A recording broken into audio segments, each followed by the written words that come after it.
দর্শক বন্ধুরা, আজকে আমরা দেখাবো খাবার গোসল করানোর পরে খাবার দেওয়ার সময়, আবার খাবার দেওয়ার পরে এই যে দেখুন এখানে প্রচুর পরিমাণে মাছির সৃষ্টি হয়। এই মাছির উপদ্রব থেকে বাঁচার জন্য আমরা কি কি উপায়গুলো অবলম্বন করতে পারি সেটা আজকে আপনাদের মধ্যে দেখাবো।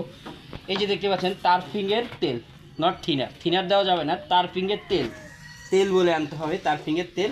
আর যে মানুষ মারা গেলে যে দেয় কাপুরের গুঁড়া, এই দুটোকে তারফিংয়ের তেল 1 লিটার পানির সাথে 2 কাক কি 3 কাক দিবেন। আর এখান থেকে 2 চিমটি পরিমাণ দিবেন, দিয়ে মিক্স করবেন। মিক্স করে গরুর খাবারের পাত্র সরিয়ে সারা শরীরে স্প্রে করে দিবেন। তাহলে অন্তত 12 ঘন্টা পর্যন্ত মাছের উপদ্রব থেকে আপনারা বাঁচতে পারবেন। আর আশেপাশে যদি নোংরা থাকে তাহলে সেখানে ব্লিচিং ব্যবহার। স্প্রে করার সময় খাবারের পাত্রটা আপনারা সরিয়ে রাখবেন। তো আমরা যেহেতু খাবারের পাত্রটা সরিয়ে রাখবো যেন খাবারের পাত্রের মধ্যে স্প্রেটা না যায়।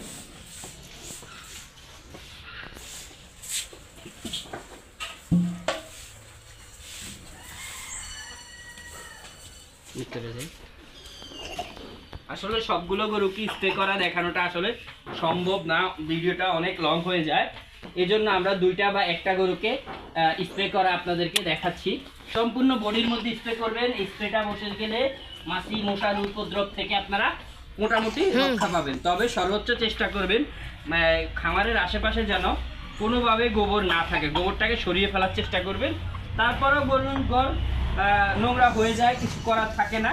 তো এভাবে আপনারা প্রতিকারটা নিতে পারেন। ধন্যবাদ।